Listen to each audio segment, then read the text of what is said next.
It is day 49.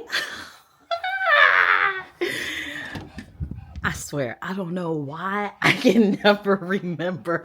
And I just did a video yesterday. The perimenopause struggles are real.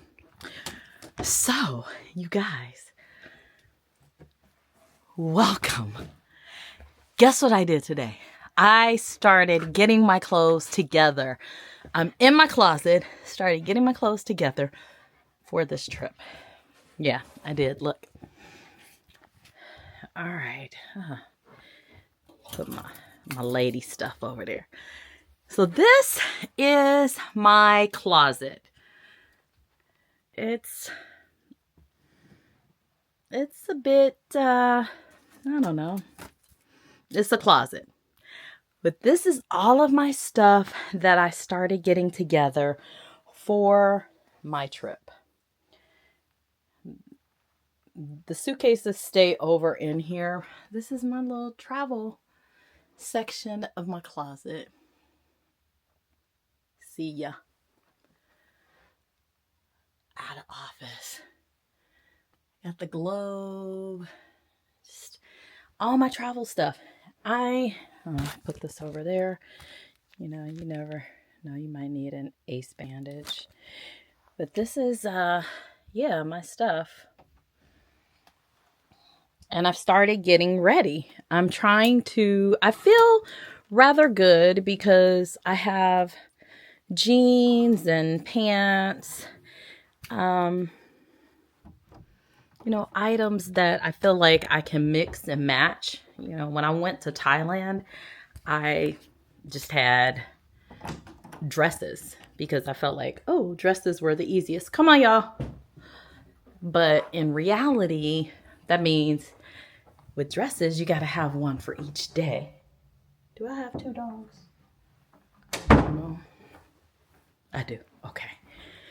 So I'm packing pants. Plus, I'm headed to Africa and the Baltic region of Europe. And so while it's spring and late summer, it's going to be rather chilly, especially on the water. So I've started doing that and I feel pretty good.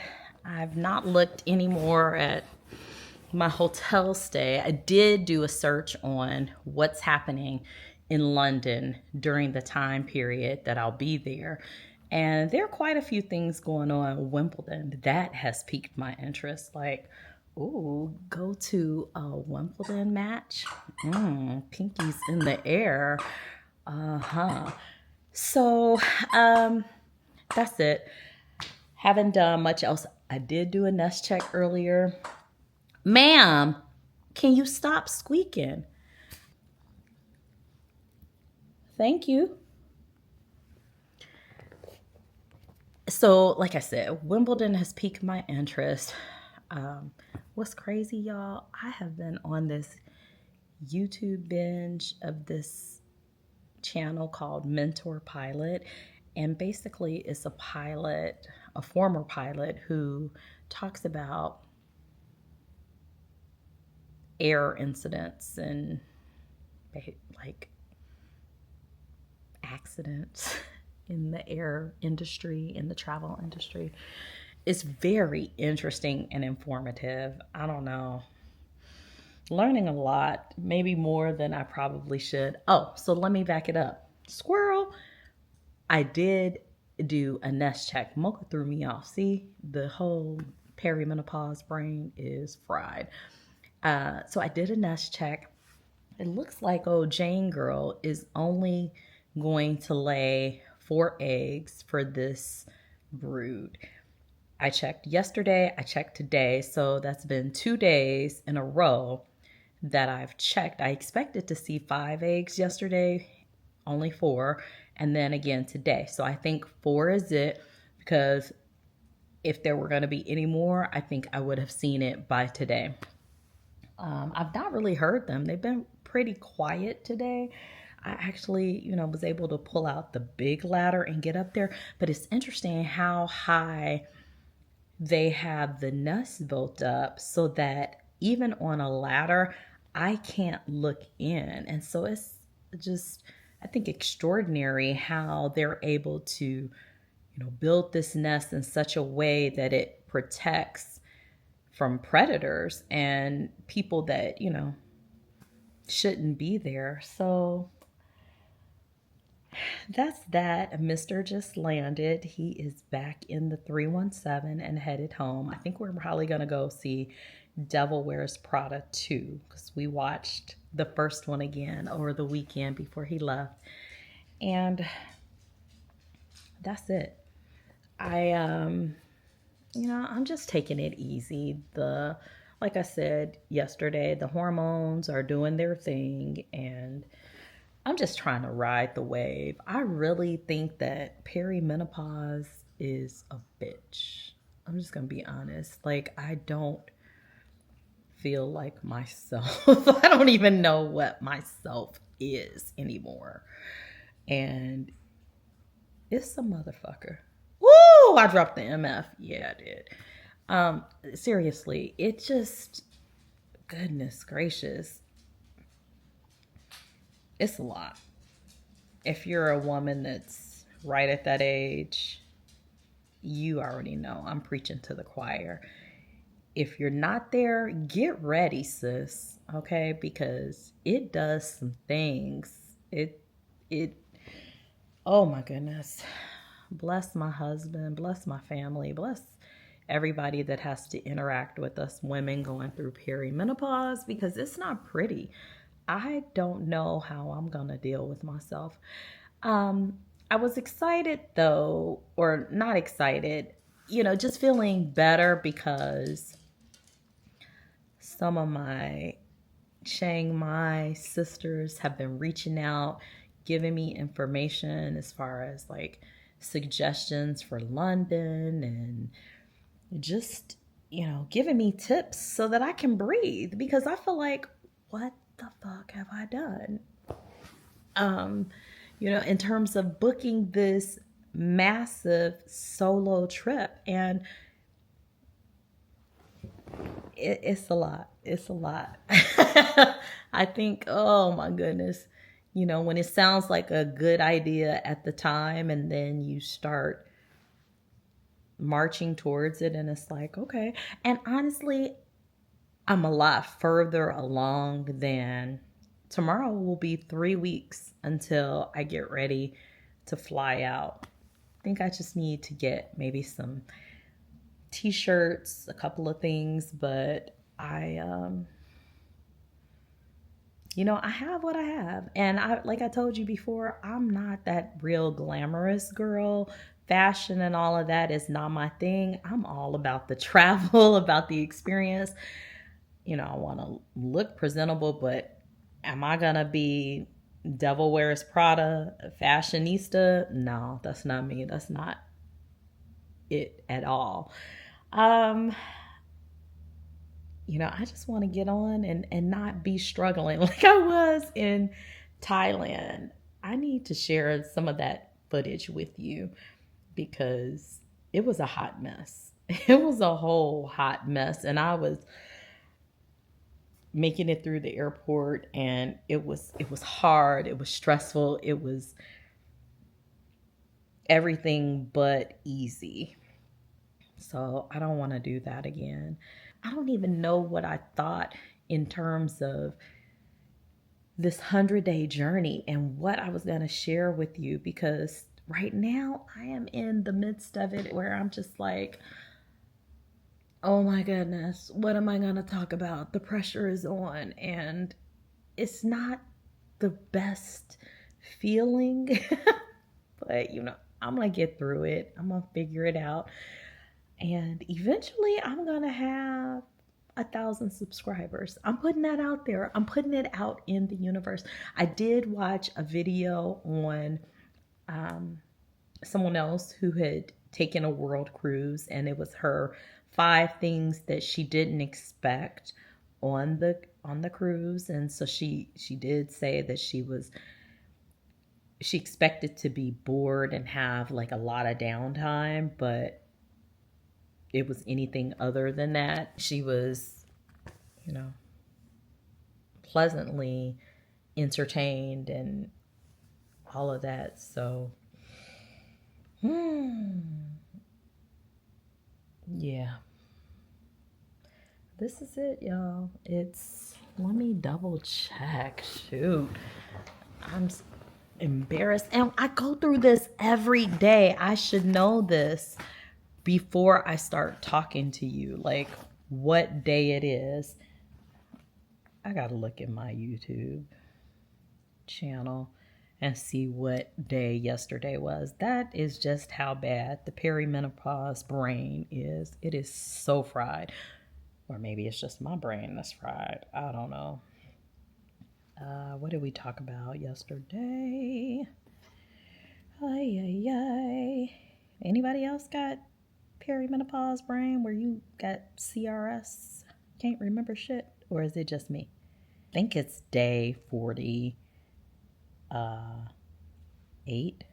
No, today is day 49. Oh my goodness, I'm so horrible. I'm really not, I know it by the time I get ready to post. Oh, this is Mr. Look. Plot thickens. Let's hear what he has to say. He doesn't know he's going to be on camera. Hello. Hey there. Hi. Yeah. I'm all right. How are you? I am happy to be home. Oh, that's awesome. How was your flight? Jeez. I had a window seat and an aisle seat this time, so I had to sit in the middle. Oh, that's good. Then on the flight to Philly, I had an empty space in between me and the guy in the same row with me. So that was the window seat. I was so nobody was in the middle. Nice. Probably would spread my legs out a little bit, and be comfy. So me and Jamil were on the same flights coming back. Oh. Jamil he had enough miles on American Airlines. He upgraded himself to first class on the second flight. I was like, dang, I wish I had enough points on here to upgrade myself. You don't have any points. I had no points at all. I said, I bet you I had points under my old account, though. Probably not, because we don't really fly American like that. Yeah, well, you probably right. But, yeah. I got 1,000 miles now. Hey, look at you doing big things. Ooh. So yeah, now I'm on 86th Street. Down 86th Street trying to get home. 86th Street where? From the northwest side. I got off 465 because it was an accident and it was like a 16-minute delay just to get around the curve. Oh, okay. Michigan, so I just got off on 86th Street. I'm gonna take it all the way. I'm gonna take it down to like Keystone or something. Oh, okay. I see. So I just have to try to keep me as lights, but I feel like I was gonna keep moving better than I would stuck on the highway. Oh, okay. Well, you're on camera. I'm on camera. Oh, what are you recording? I was. Oh, shoot. Sorry. That's okay. I just want to let you know that you're on camera. What up, everybody? I need to just sit. Oh, you need to just sit. Okay. Yeah, so we can do it tomorrow. That's fine. I'm gonna come home and I'm just gonna plop down and sit. Okay, well, I just started sitting again. I started trying to get my attire ready for the trip, and then I came back and started watching Mentour Pilot again. Oh my goodness. He has a chokehold on me. It's so interesting though. It's like some of the videos are tragic, but oh my goodness, they're so informative. I've learned so much about aviation and travel, and it just is piquing my interest, and yeah. Oh, shoot. Speaking of travel, let me tell you about what happened on that second flight. Oh, what happened? So Is this okay for public consumption? Yeah, I mean, I ain't gonna. It ain't nothing. I don't think there's nothing I can't say. Okay, do tell. So we flying out of Philly, and we're in the Concourse F, which was like this sawed off concourse in the back, where you didn't even have a bridge to walk out on. We had to go outside and walk up to the plane. Oh, okay. And walk up. Okay, so there was no jetway. Yeah, no jetway. That's the word I was looking for. No jetway. So it was just So we walked out there. They only had one stewardess on the flight. Wait a minute. The whole flight? Well, no. There was only one stewardess on the flight when they started boarding us. So we had to wait. We waited for like 45 minutes for the second stewardess to appear. And you are so like in the 90s. How you calling them stewardess? Flight attendant. Sorry, flight attendant. Okay, carry on. Anyway, so it takes about 45 minutes for so we're sitting there 45 minutes waiting on the flight attendant. The pilot keeps coming up over the speaker system saying, giving us updates, letting us know that I don't know why we don't have another flight attendant. It's supposed to be one on the way. I don't know why they're not here yet, but I guess I don't know what's going on. They'll be here when they get here. So we all sitting there looking like that's what the pilot was saying. That's the pilot is saying. We're like, what the fuck? Like, what do you mean you don't know what's going on? Like what kind of operation are we dealing with here? So he probably came on over the intercom system 2 or 3 different times, giving us an update talking about that. So there was a flight attendant who was just on the flight getting home. She wasn't working. She was just on the flight. Did she volunteer her services? She did not. Oh. She did not. But finally the second flight attendant shows up and we peel off and we take off. So we land and I'm walking out. Me and Jamil are talking. And he's like, man, that flight was kind of crazy. And I was like, yeah. So the flight attendant that was just on the flight getting home comes up and she's like, have you ever heard a pilot talk like that before? I was like, not that I can recall. Not like that, not that candidly. You know what I'm saying? And she's like, yeah. She's like, and unfortunately, like, they're not supposed to let you board unless they have 2 flight attendants on the plane already. I was like, okay. She's like, so I was asking the flight attendant that was on the plane. She's so new, she don't even know. I'm like, who's your union rep? She's like, I don't even know if I have one. And she's like, oh, you need to find out who that is. Because she said she's gonna get reported and wrote up for trying to do the boarding and all that stuff with only one stewardess on the flight. Or one flight attendant on the flight. Wait a minute, who would get written up? The flight attendant. Which one? The one that was late or the one that was there? The one that was on the flight that allowed them to start boarding the flight with only her there. Now, why would she get written up? Because if there's more than 50 passengers on a flight, you're not supposed to let them board until both flight attendants are on the flight. Well, wouldn't that be like the whole operation crew, like the gate agent, Well, but I think the flight attendant on the plane has to let the gate agent know when they can start having people start boarding. But I don't know. That sounds suspicious.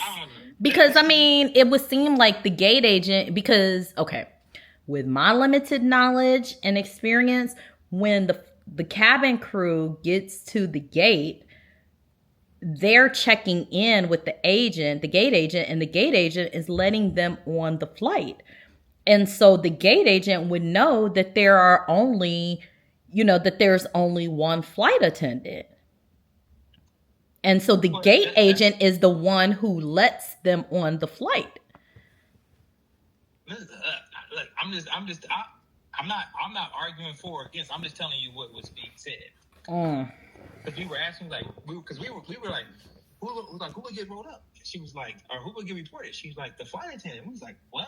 And she was like, yeah. She's explaining this stuff to us. Now, why did she come start talking to y'all?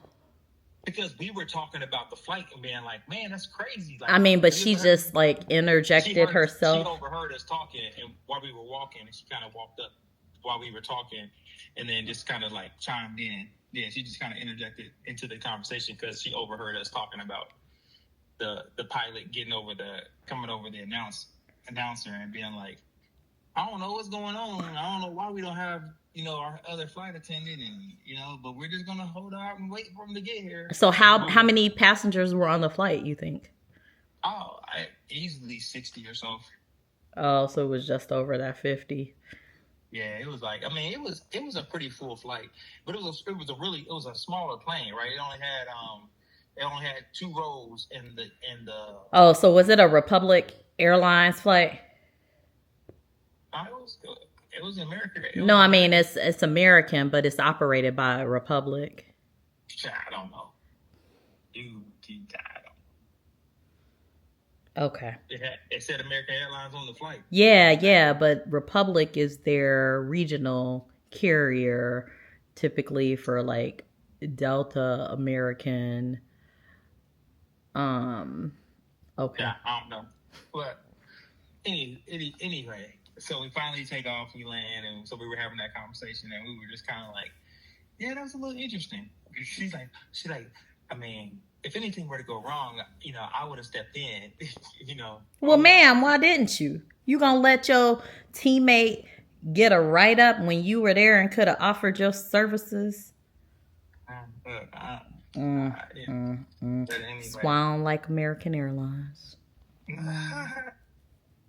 Matter of fact, the last video that I watched was about American Airlines flight in 1995, I think.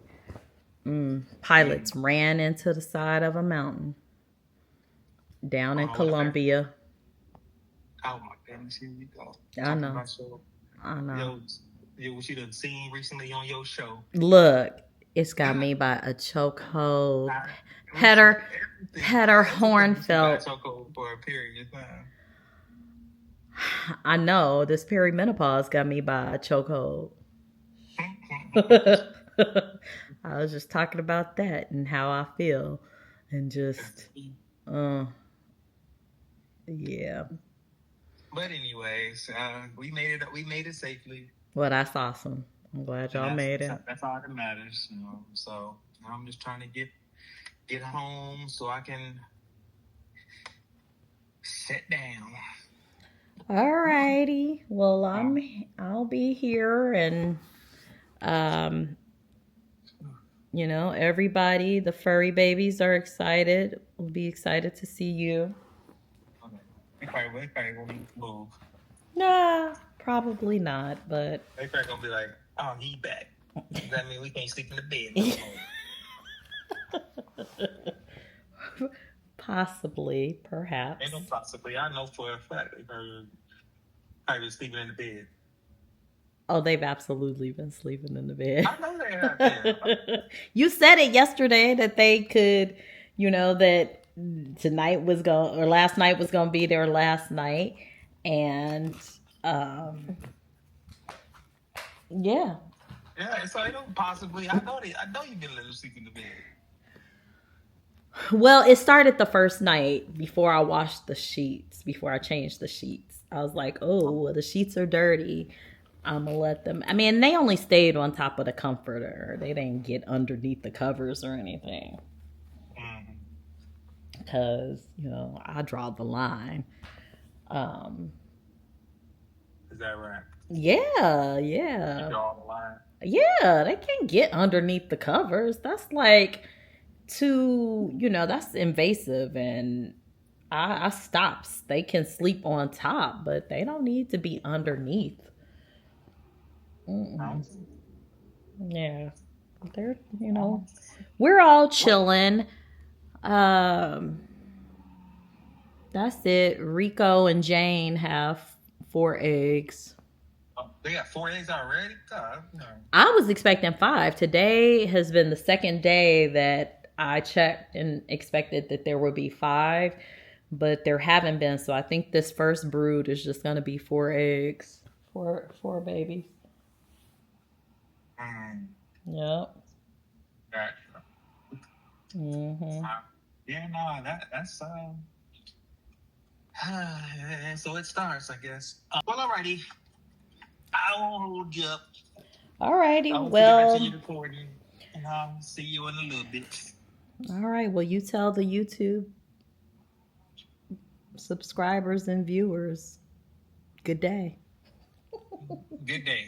Oh, there are the birds. I just saw somebody fly up to the nest. All right. I'll see you when you get here. All right. Bye-bye. No movies this evening.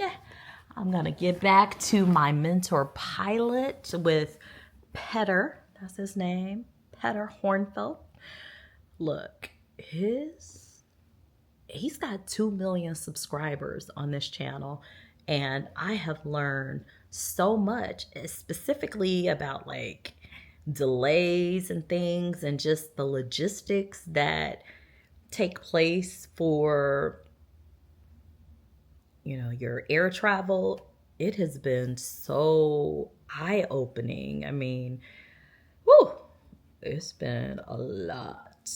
And I keep on watching, and, you know, and honestly, I'm not even, you know, worried. I'm not a fearful flyer. I don't get anxiety or nervous about flying. I really, the only time I've had an issue flying was on my way back from Thailand. And it was actually Hong Kong, and that flight was full, and I had a window seat and 3 people in my row, and I just felt like, and their mission was just to sleep the entire 13-hour flight. Other than that, I've not had any issues with flying and feeling claustrophobic or anxious. I've gone to the doctor and gotten Ativan, lorazepam, which is, to kind of calm you down. But actually on my flight to Hong Kong, I didn't feel like it did anything for me. So anyway, that's it. That's all. Today is day 49. Can you believe it? Y'all, where has the time gone? I'm in amazement that 49 days have passed since I said, oh, let's do this 100-day journey to me turning 50. We were rocking and rolling until a few days ago. I mean, we're still, I guess, rocking and rolling, but I feel like I've hit, a lull, and I'm like, what do I talk about? I'm overwhelmed. I'm just feeling like the hormones are hormoning. That's my new word. So, yeah, that's it. That's all, y'all. Tomorrow or the next day, I'll get to deciding what I'm going to do about London. I've just kind of parked that and put it on hold. Thank you for watching. I will talk to you tomorrow. Have a good day.